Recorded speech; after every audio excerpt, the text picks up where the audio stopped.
Hello, my name is Radzi and welcome to the Moments That Made Me in association with the University of Hull.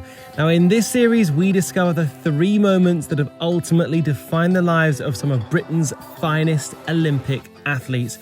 We've already heard from the likes of Pete Reed, Ed Clancy, Becky Adlington, Becky Nellie Downey, Maddie Hinch and Latalo Mohammed. But in our 7th episode, we are joined by a super mum, a super athlete, a dancer, a broadcaster, and the 2000 Sydney Olympic heptathlon champion, Denise Lewis. By the way, this was recorded back in June when lockdown was still very much in full swing. Now, though, it is time to hear from the hero herself, one of the absolute greats. I give you Denise Lewis.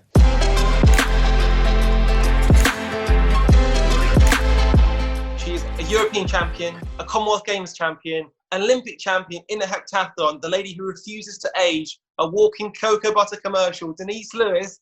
How are you? I'm feeling very smooth and smug at having such a fantastic introduction, Radzi. I'm really good, I have to say, in light of the situation. It's been a bit of a roller coaster emotionally, but I'm good. As I sit here today, I'm feeling good and energized. I'm properly excited to chat to you about your life. I think it's safe to say you know your life better than anyone else. Would that be fair to say? Possibly. There's things that I think sometimes your mind can be very selective about the things you remember clearly. Okay, we're going to find out how well you drive the Denise Lewis car of life with 5 questions, the test for Denise Lewis. Are you ready? Limbered up. Let's go. Question number 1. Your first international was in 1991, the European Juniors in Greece. Do you remember where you finished? Yes, I do. I finished 5th. Yes. I finished 5th after, really funny, obviously I was ranked number 2 as a junior, in the British team. And Yinka Odoru, who was probably the GB number 1 at the time, was almost favourite for a medal. And coming into the penultimate event, she was lying in a really strong position. And I just don't know, I was inspired. I thought maybe I'm helping her, I'm helping myself. And I went out that 800, and you know my relationship with that 800 meters, Radzi. I had a moment of feeling fleet-footed, and I went off like a bat out of hell. I ran the first 400 in a ridiculous time. I had no business being somewhere around, I think it was like 60 seconds. And wow. And so I not only probably ruined Jinka's chances because she went off hard with me and then failed to finish. And I literally was like running through treacle in the last 150 meters. I was begging for the line to come towards me. But yeah, finished 5th, not really on the radar, internationally as a junior, but had the mindset of, I want more. And just very quickly, touching on that, we're probably going to hear lots of names of people that the audience may not necessarily know, maybe because they didn't quite transition as well as you did. What is it about you that meant that you went from 5th as a European junior to Olympic champion, whereas Yinka possibly didn't have that dream story? Again, I don't know, self-belief. I mean, there is a lot of luck, again, in terms of what body you have, whether it's injury prone or not. And I know I've had my fair share of injuries, but really it was just in my mind. I so wanted it. It was a childhood dream to be an Olympian. Some people say they came to it late, but I was really young when that feeling was ignited in me about wanting to be there in the moment. And for me, it was just this dogged pursuit of my personal best. Love that. Question number 2, Denise. 1 of 1 so far. What's your 200 meter PB in the heptathlon? Where and when? Where it might be Gotsits, or is it Correct. Toulon? It's in a heptathlon. It's Gotsits. It's Gotsits. Okay. Then it might be 24:10 or 24:0 something. Do you remember when? 97. Oh, Yeah. Delivered. Yes. 2 have put it out the bag. Woo! Okay. You got bronze in Atlanta 96, which I'm sure we're going to come on to. Do you remember your score? 6'4", 89. Oh, yes. 6'4", 89. This is going to sound a bit self-indulgent here, but I had to, because the margin was so close between myself and fourth place, I knew it was only a matter of 5 points. So, I think it was 6'4" something. Yes. Well, it was enough to get you on the podium. Question number 4, 3 of 3. You were runner-up at Spotty, Sports Personality of the Year, in 1998 and the year 2000. Some would argue it was a robbery, by the way. Do you remember who it was to? 98 was Michael Owen. Never forget it. And obviously, hail Sir Steve Redgrave was the victor and the award winner in 2000. Yes. I have to say, you had your award acceptance applause when it was in second place, Denise.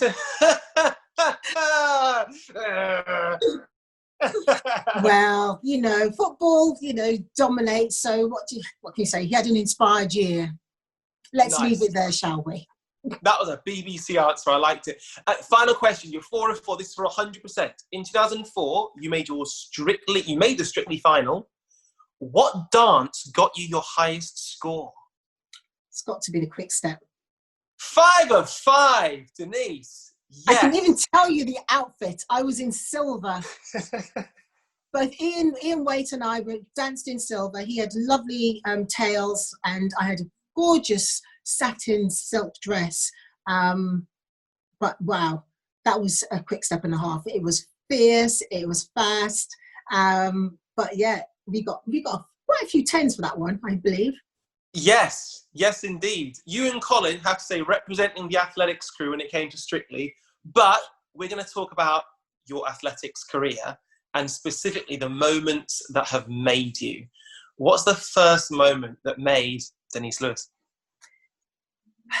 We have to go back to the summer of 1988, and Whitney Houston released a song which it just embodied everything that I was feeling at that moment in time. So that is One Moment in Time. It was I think launched or released in conjunction with those Summer Olympics in Seoul. And every line just seemed to speak to me. It seemed to speak to me about my endeavour. So I'd have been just turning 16 probably. I'd already been a junior international. I'd been competing for my club. I got the Olympic message. I was already on the pathway mentally, if not physically. And so when that song was released, I was just like, it brought me to tears. I wanted it so badly. And, those lines, give me one moment in time when I'm more than I thought I could be. Now, if you know my history, just coming from Wolverhampton, single parent family, I just wanted an opportunity to be more than I thought I could be. And so those words and those lyrics just resonated for me. And that was, again, an endorsement to myself that you want this, Denise. So you've got to commit. You've got to commit, and you've got to believe. We only live one life, so you'll never know what would have happened if you had a different situation. But being the product of a single parent in Wolverhampton, not having an awful lot of money, do you think that's possibly why you are where you are, and that's partly as a result of what you achieved?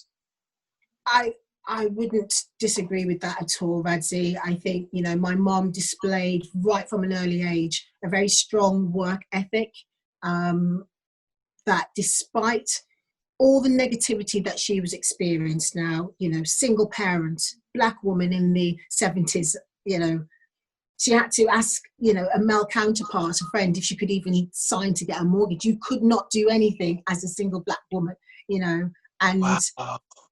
I was in nursery from a young age. So we were like a tag team. So she would be, just working just to keep a roof over our heads, give us food, not knowing, she would never expose me to how financially strapped we were. But I used to hear her sobbing in bed at night time because I knew it was just through worry of being able to make ends meet.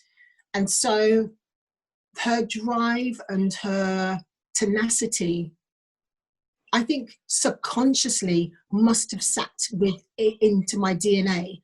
Just, this is how you've got to get it done. This is how you've got to live. To if you want something, you've got to work hard to get it. There's no other way. Does it hinder you at all wanting to pay back? Because I'm sat here in Wolverhampton, the same house I grew up in Wolverhampton, product of a single parent, my mum, and I think there's an expression, pressure cracks pipes, it also makes diamonds. But the thing is that when you really want it to make a diamond, to kind of pay back and say your sacrifice has been worth something, I've done this because of you, it can limit you because you almost want it too much. Was that ever a thing versus being able to compete freely? No, I always wanted to make my mum feel proud of me. I think the payback, I'd like to think most children have an element of that anyway, that your parents have gifted you life and, they've made sacrifices along the way. So mine was just very much, I want you to be proud of the only child that you have born, the only child that has been given to you. And so I didn't feel it was a hindrance, because ultimately you turn that drive into something that you own.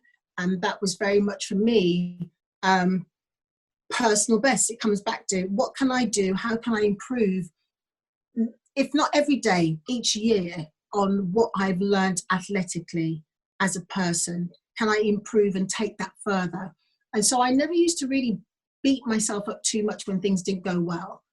Okay. As you said, I was on no one's radar as a junior, really. But I knew I was making inroads, but I knew something had to give and something had to change for me to wholeheartedly believe that I had the talent to get there. Going back to the Whitney Houston song, in the song, it kind of reminds America, it's really kind of meant for America, about what they've done in LA. So you see Carl Lewis, you see Flojo, you see, I think, Greg Louganis, you see the baseball team celebrating, and you think, wow, I want a piece of that. But I guess for yourself, there would have been, Linford was competing in 88, Daley Thompson was there in 84, getting double gold, 84 and 88 as well. Did you get to meet any of these people as a young athlete that you could look up to and hopefully replicate? I got to meet Daley as a junior athlete. And obviously, I was going to actually bring some of my sort of sticker books so you could see my collection of the athletes that I had. And Daley was one of them, obviously Seb, Steve Cram, Heather Oakes. I had Heather Oakes on my sticker book. So I had a lot of British athletes that I looked up to. Sonia Lanneman, who was from, the Midlands, Birmingham girl, but I trained and saw her on my track, in Wolverhampton, sorry. And I met Daley Thompson at a combined events competition in Stoke. And I think that must have been I think it was for his comeback. He was trying to get to the 92 Olympics. And so it was somewhere between 90 and 91. And I saw him in the stands, and, everyone starts shaking, he's in the stands, he's there. And I remember sitting in like one of the rows, maybe 10 rows in front of him in the stadium. And I started laughing at something, and it coincided with one of the pole vaulters, I think either the pole snapping or something. And I remember him hearing my laugh and then shouting down something that wasn't very nice to me, really, as a young child. Usually like vicious something, he called me. And I looked up, and it was like, Daley spoke to me. I don't care what he said.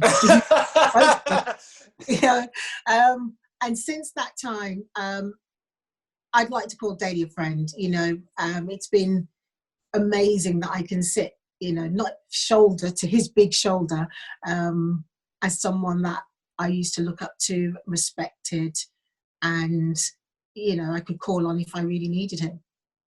And I have to say, people wouldn't know this, that people do exactly the same to yourself. They now look to you to do exactly the same job. But talking about Daley, talking about Linford, the thing I love to know about athletes is their numbers in the gym. And the way you ran, the way you jumped, it wasn't necessarily the product of grace. It was No. the product of force. So what were your numbers like in the gym? You mean beast mode? Is that what you Correct. mean? Beast mode. I'm naturally strong. Yeah, I am. I could clean 97.5 kg. Hang clean. Yeah, beast. Is that with wrist straps? For me. Yeah, I had to use wrist straps. I've got little wrists. What else can I remember? Incline press, because I didn't do bench press. I think I did 75 kg On for incline. one. Okay. Yeah. Okay. I don't even remember my snatch, but it was pretty decent. Pretty decent. Because I first met you we've spoken about the track at Aldersley. Yes. In the Aldersley Stadium gym. It was when you were having your comeback, talking about dailies. I think it was around 02, 03.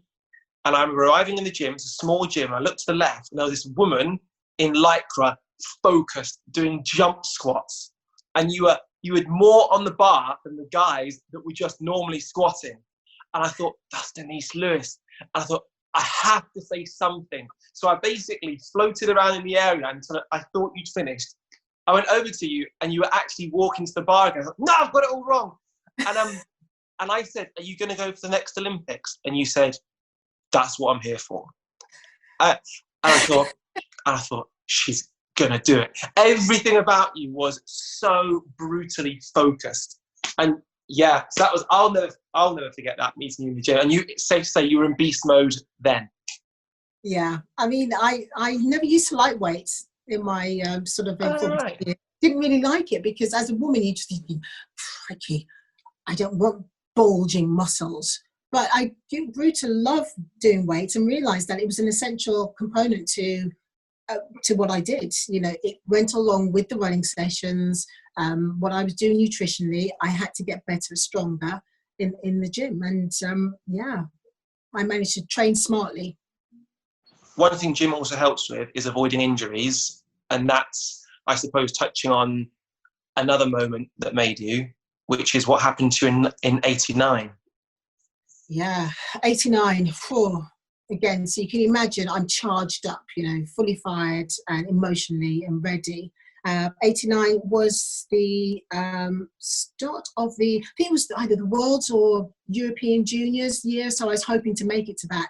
And I went on a junior international for long jump in Italy and sustained a really horrific knee injury whilst long jumping, just kind of scooted across the board. The board was very shiny. There had been some injuries in the men's competition, and no one thought to maybe change the board or anything. And so I became victim of a horrible injury, which kept me out for close to 12 months. Wow. And during that time, the journey back to the UK was painful. I had to undergo surgery on the lateral release on the ligament, cleaning out all the knee. The swelling was just unbelievable, you know, it was just like triple the size of my normal knee. And it was decided at that point during the rehabilitation that let's try not to load that knee. And so I started to learn how to long jump off the other leg. Oh no, high jump, sorry, it was high jump at that time. I was high jumping off the right side, so take off, off the left side, take off with the right foot. Yep. But because of the injury, I had to learn to take off on the left foot. Which is like asking Andy Murray to play with his left hand. That is a challenge. It was a challenge. And I also wondered at that point whether my career was going to be over before it really began.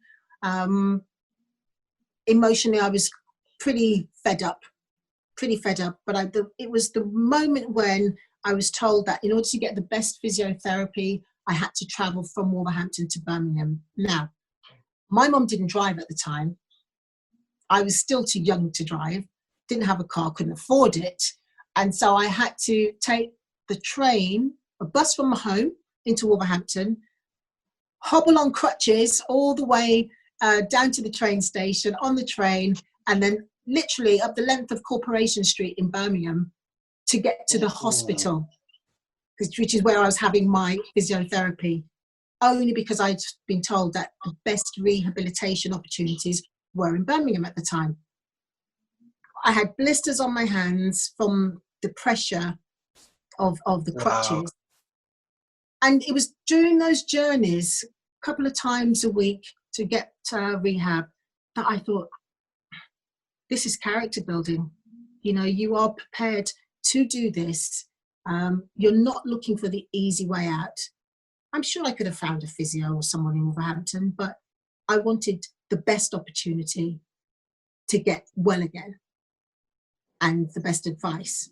And so I was prepared to make that journey. So it's that the mindset that was established in those formative years when you're asking yourself questions about who you are, how much do you want it, what are you prepared to do in order to get it, that I was getting these affirmations about my own mindset and my drive. And I'm proud of those sort of challenges, obstacles that tested me, because I think they really did hold me in good stead later on in my career when, you know, you're up against it and you are under real pressure, and how you're going to respond in those moments. How long did it take you to trust the knee that when you put force through it, it's not going to, whether that even be javelin or long jump or even running? It took a while. And I think anyone who's been injured, you know, had something happen to them where they can't move in the way they used to. You have to overcome the mental balance of that. When I put my foot down, the whole thing isn't going to collapse. I had to train with a knee brace for months, and slowly but surely, the jogging, the building up, the draining of the knee, trying to, you know, and even then it wasn't very sophisticated, the knowledge. You know, we have moved on leaps and bounds of what we're able to do, but even then it was trying to methodically do the things that I could do to help myself. And relearning my takeoff and Right. it did take a while. It took a good little while. I'm trying to think. I was then back in order to be selected for the 91 European Junior Championships, which you mentioned. So yeah, it took me about 18 months to get back into feeling like an athlete again. And then between being 5th in the European Juniors to then Commonwealth Games 1994, the next moment that made you? I picked these three because there is literally an order to the mentality and the feeling. There's the inspiration, there's the disappointment, there's the opportunity. And the 1994 Commonwealth Games were a real opportunity for me to, it's almost like I was annoyed with myself at the same time. It's like, this is the moment, you're coming into your 20s. Give me something, give me a sign. Yeah. Give me a sign that it's all worth it. You know, we had a very successful World Championships in 93. A couple of my peers, my really close girlfriends, competed in those championships. Britain were really successful. I just wanted a sign that I belonged. And the 1994 Commonwealth Games gave me that opportunity, having been an outsider to maybe get a bronze, going into that championships and having the most inspired second day. Long jump, really good, solid. They call it the freaky javelin that catapulted me from, you know, 3rd place into gold position ahead of the favourite Jane Fleming at the time. Reigning champion as well at that point, and Australian. Reigning champion, yeah. Commonwealth record holder at the time. And in one throw, my whole life turned upside down, you know. Wow. And I always tell athletes, you have to be prepared to win. You know, you have to see yourself winning. And I hadn't had any of that coaching mentally to understand that concept of being prepared to win. I was absolutely terrified. I was terrified. I didn't want to be in that position. I was scared because I thought if I fail, to have been so close to lose it, how terrifying is that? I vomited. I just didn't want to go out and run. And it was all hinging on, you know, the worst event for me, which is the 800 meters. And I had to raise my game. And you mentioned the long jump. Jane, Yeah. who was essentially the favourite going into that, and the home girl, that was her specialism. Yes. So she underperforms, you overperform, and now it's down to the 800 metres, which we know you're going to be swimming in lactic for the entire experience. Yes. And she's, an established and competent 800 metre runner. So it seemed that it was going to play into her hands. But I'm having this dual emotion of, I don't know what winning feels like. I don't know what it looks like. That isn't me, perhaps. But I'm so close. I don't want to fail. I don't want to fail. And that, again, obviously, essentially was the overriding emotion. I don't want to fail being so close. And so I hung on for dear life in that 800 metres, and by the skin of my teeth, came out with a new personal best. Yes. So personal best to secure the gold and victory. And that was like the moment. And what does that do to you as an athlete to get a personal best at the biggest stage in your career at that point, to win when on paper you shouldn't have won? What does it do? It was, as I said, it was the affirmation I needed, that feeling of you're on the right path. Your choices have been absolute and correct to this point. And it changed my perception of who I thought I was. It's, for me, mentally unlocked that potential that I dreamt about, thought about, and now I could really try and tap into more of the athlete that I wanted to become. It gave me a license to believe, and that I think was really important in that stage of my career, turning 21 and heading into what was the 96 Olympics. And then it was teaching me, when I got home, obviously, from Victoria, managing the press. I mean, everyone was going on about who is this person alongside Colin Jackson, who had won for Wales, Linford and Sally that had won for England. Who is this, young person that we've never even really heard of? And so it was dealing with all that, the pride that my club, Berchwold Harriers, had, the region just were all on board. And that was how it was going to be for the next, 6 years. That support and that expectation, I was now not going to be anonymous anymore. And you mentioned in 94, don't lose. Did it ever turn into win rather than avoiding losing, if that makes sense? It's never going to be a straight trajectory to success. And so, after that point, I knew that I had to change that mentality from not believing or the fear of failure. That's when I started to adopt, sports psychology, went to see someone to really enhance the feelings that, I just had about myself, that uncertainty, but recognizing that the mind plays such a huge part in success. And so you have to educate that, and you've got to nurture it, you've got to massage it, and you've got to teach it the right habits.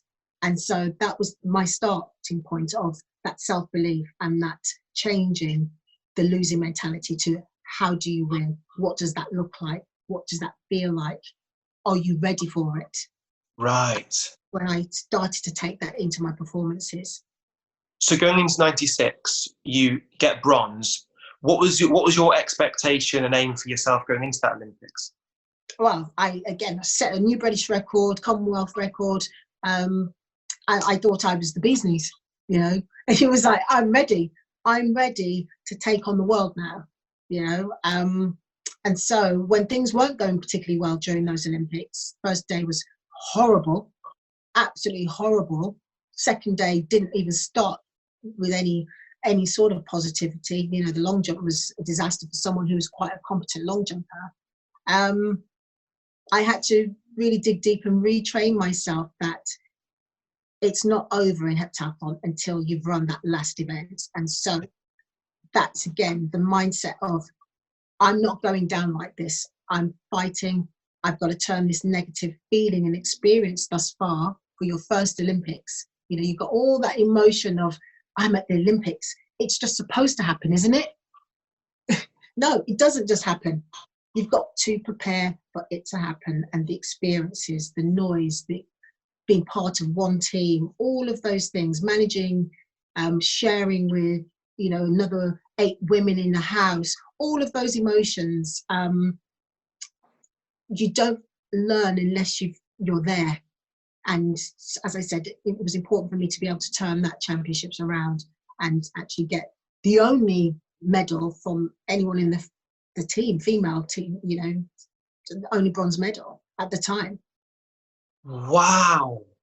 Only medal. Yeah. Look how far we've come. Team GB have come, really. It's quite extraordinary. It's because of that Olympic Games that UK sport was founded. And we kind of take for granted lottery funding, and we just think that all the facilities like Aldersley Stadium that we see now have always been there, and they weren't, as you knew. Yeah, no, they weren't there. All the sessions I did were outside, come rain, come shine, come snow.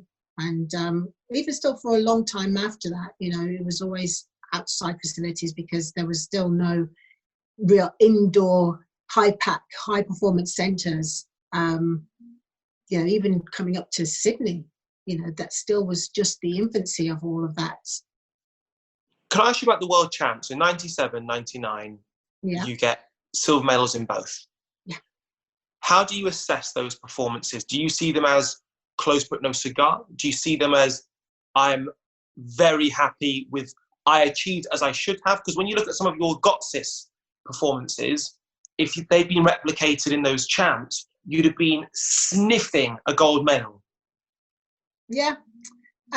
Again, the body, timing, injuries, we haven't got time to get into the pathways of the injuries that come at the most inconvenient time for me. And that was, I think, my limiting factor at major championships. So at times, relying on the physical, I just couldn't do that. I had to then really change and make sure my mind was strong in order to cope with the loss of work that that had happened and occurred into the championships. But do I see my coach, Charles Van Commenay, changed my attitude and my mindset, especially in 97, because I was really happy with silver.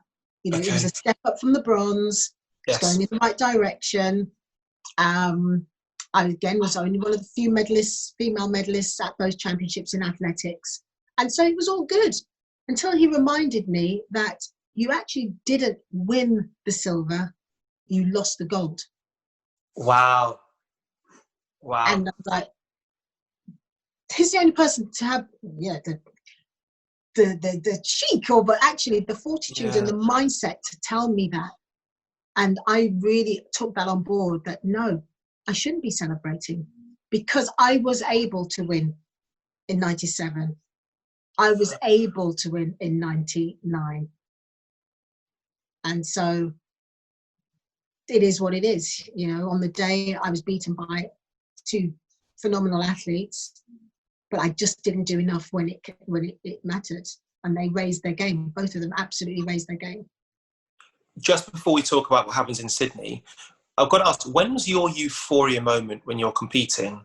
For some people in the Hep, it will be just crossing the finish line after the 800, it's done. For some, it will be a personal best. For some, it will be a particular event or a particular moment in a particular event. When was your moment that you thought, this is what I do it for? There have been a couple of moments like that. And I think it comes off the back of the training block, something that you weren't sure you could do. So Seville, those World Championships, I was ready to win, really. And I did a personal best in the high jump. Eunice Barber from France jumped higher. Right. I threw 16 meters in the shot put, which is pretty good going for that event. That's an understatement. That's like, even now, virtually everyone would take that.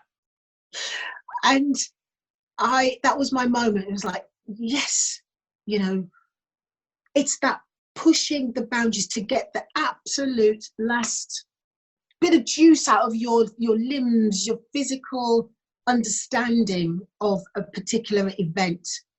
And I got everything out of the shot put. Possibly could have got a bit more out of the high jump, but that moment when I threw 16 meters for me was just euphoric. It really was. I couldn't believe it. Couldn't believe it. And when I think about all of my moments of sport that I look back and remember just vividly, one is you getting gold in Sydney. That was an Olympics for me that meant so much. Seeing Kathy Freeman light the torch, seeing Michael Johnson win again, seeing Steve Redgrave do the business. I remember I was in my room watching I don't know what time it was in the morning. What was that experience like for you, even just going into it?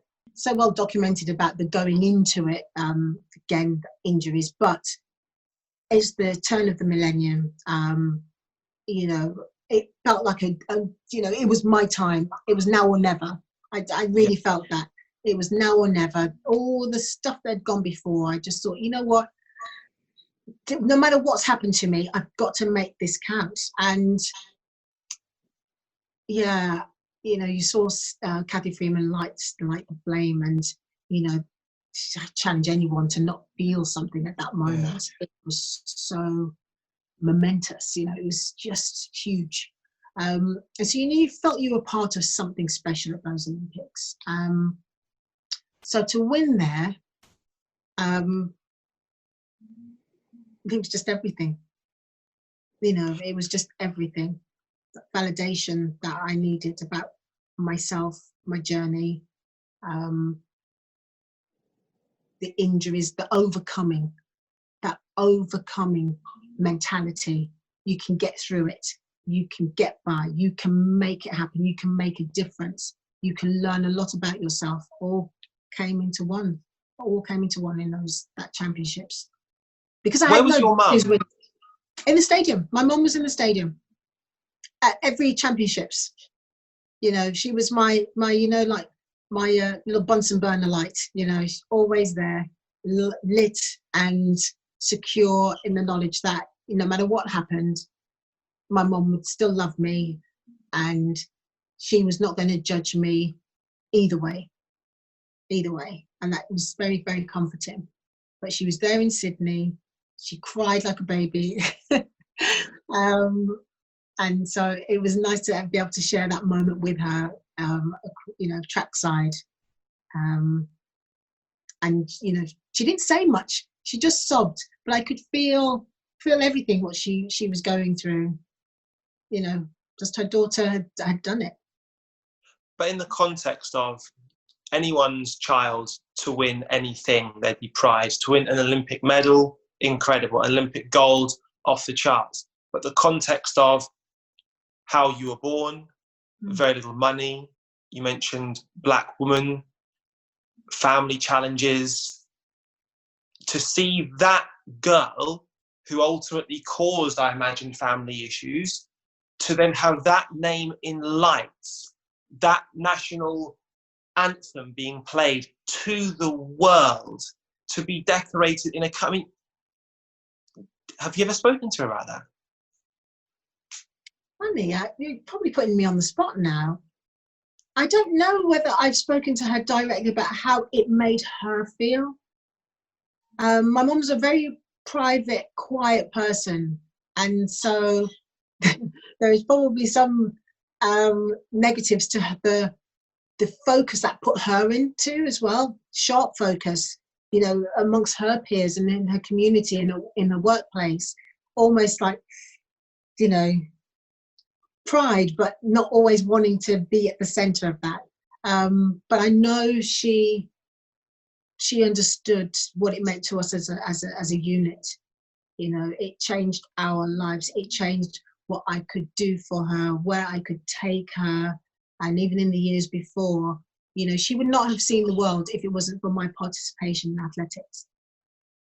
You know, she came from Jamaica to the UK as a young girl.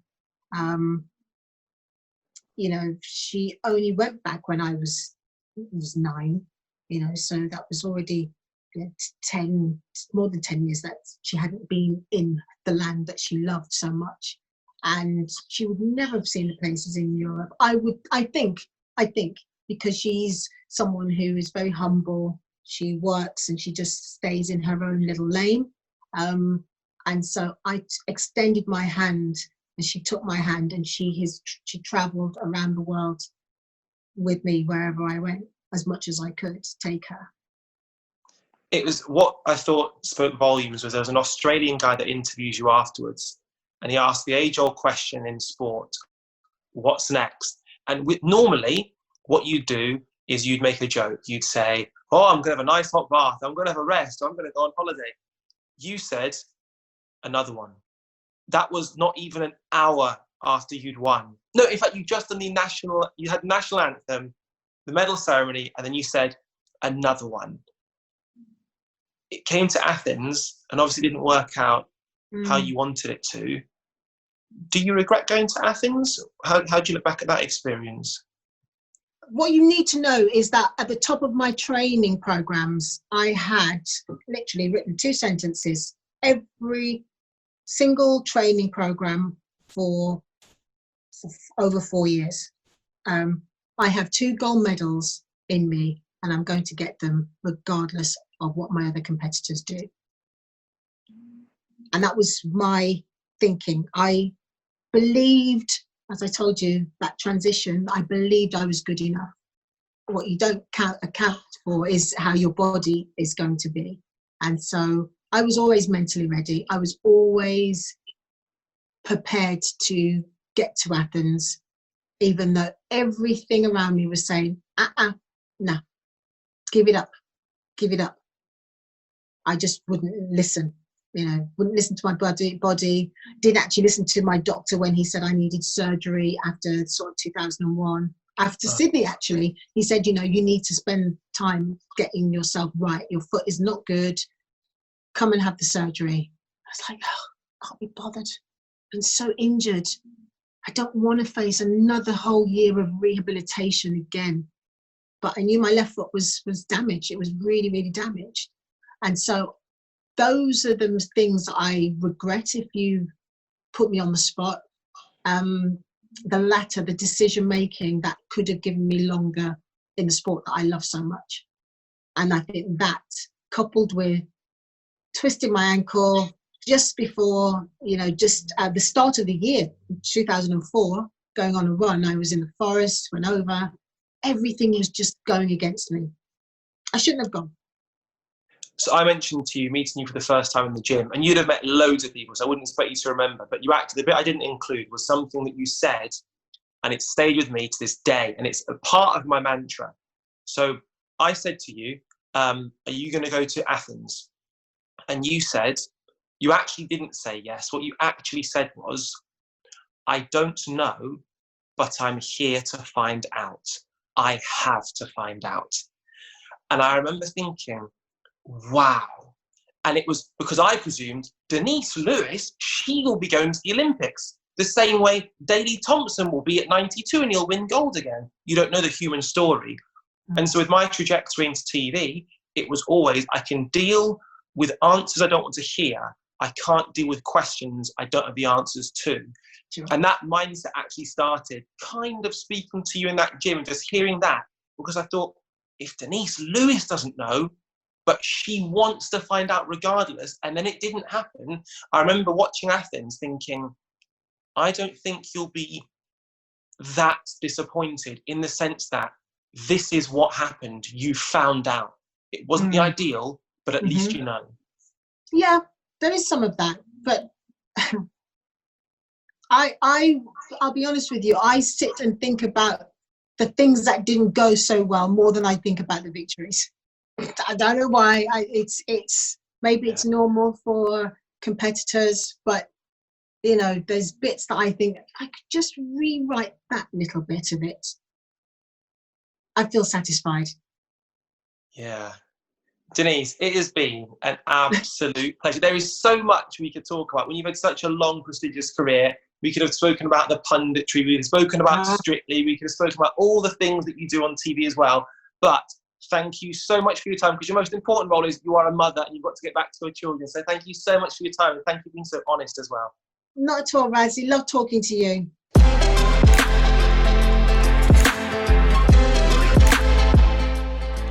Well, that there was Denise Lewis, one of the defining athletes of our Olympic track and field success.